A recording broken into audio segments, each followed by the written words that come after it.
नवनिर्वाचित कंधमाल लोकसभा सांसद सुकांत पाणिग्राही को राइकिया जी उदयगिरी बालीगुड़ा फुलबाणी निकटवाली टीकावाली आदि विभिन्न स्थान में भव्य स्वागत संबर्धना दि राइकिया बेराडाकिया छक जी उदयगिरी शैव मंदिर में सांसद को पाछोटी आनी आयोजित एक पथप्रांत सभार उपपौढ़कना और फूलतोड़ा दे स्वागत करा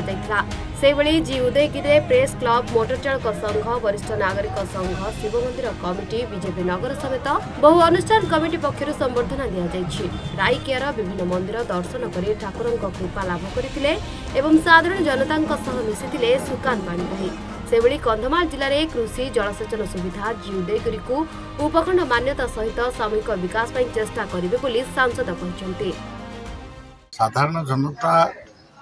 भारतीय जनता पार्टी कर्मी कार्यकर्ता नेता समस्ते जो भली भाव में अक्लांत परिश्रम करी मोदी मैजिक काम कला मोदी लहर काम कला मोदी ग्यारंटी काम कला एवं राज्य सरकार जो दुर्नीति अन्याय अनीति विरुद्ध रे लोक मैंने जो भली भाव में जनमत देले जो भली भाव में बहु संख्यार भोट देकरी मते निर्वाचित करिसेंती सेमानंकु धन्यवाद दवापे सेमाने जो आस्था प्रकट करिसेंती माननीय मोदी जी को ऊपर सेवा सुशासन गरीब कल्याणकारी योजना ऊपर सेमानंकु धन्यवाद दवापे मु आज प्रथमे एठी राइकिया एवं तापरे पाबुरिया तापरे जी उदयगिरी आसी पहुंची साधारण लोकंकर जो प्रकार उद्दामता जो उत्साह जो प्रकार आग्रह ये अंचल रे मु देखुची